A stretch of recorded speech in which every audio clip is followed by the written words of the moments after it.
En la actualidad, en algunas calles de Vitoria-Gasteiz podemos encontrar losetas que nos indican que dichas calles formaron parte del recorrido del Camino de Santiago.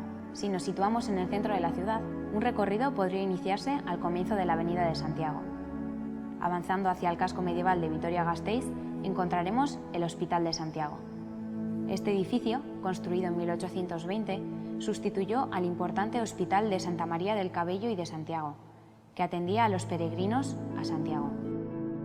Continuando el recorrido por la calle Portal del Rey y siguiendo por la calle Nueva Dentro o Judería, los peregrinos medievales encontrarían la iglesia del Cristo de San Ildefonso. Antes de proseguir con el camino, fijaremos la mirada en una pequeña capilla construida en 1887 para acobijar la imagen del Cristo de San Ildefonso.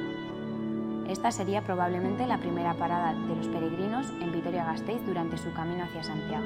Siguiendo el camino de las losetas y ascendiendo por el cantón de Santa Ana, podremos observar el Palacio de Bendaña, que actualmente cobija el Museo Vivat de Arqueología y el Museo Fournier del Maite. Tras un leve paso por la calle de las Escuelas, llegaremos a la plazuela de Santa María, con la iglesia del mismo nombre. En la entrada y retablo mayor se encuentran sendas imágenes de Santiago Matamoros.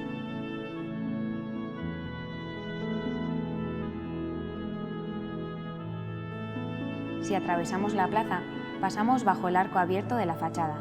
Se accede al patio. Allí podremos encontrar algunos restos del antiguo seminario conciliar. Continuamos por la calle Fray Zacarías, podremos observar una parte de la antigua muralla de Vitoria-Gasteiz, actualmente en proceso de restauración. También podremos contemplar la fachada del Palacio Renacentista de Escoriaza.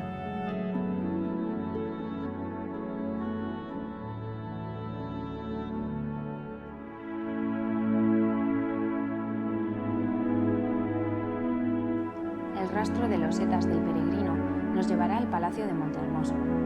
Esta arquitectura, construida en 1525, destinado hoy al Centro Cultural, en 1816 fue la residencia del obispo de Vitoria-Gasteiz.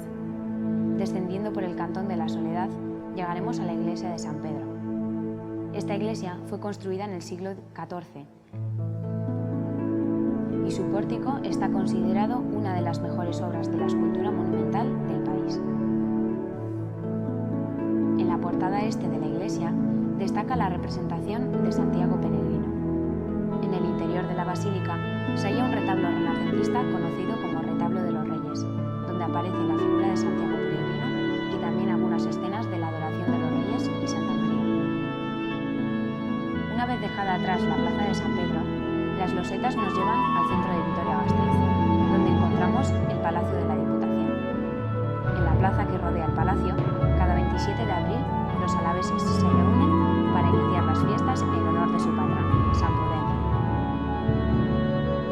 Si seguimos las losetas del Camino de Santiago, llegaremos a la Plaza de la Virgen Blanca, patrona de la ciudad. Cada 4 de agosto, esta plaza acoge a los vitorianos que se reúnen para dar comienzo a las fiestas preparadas en honor de su patrona, la Virgen Blanca. Desde la Plaza de la Virgen Blanca, los peregrinos del medievo se alejaban de la ciudad atravesando la actual Plaza del General Longa.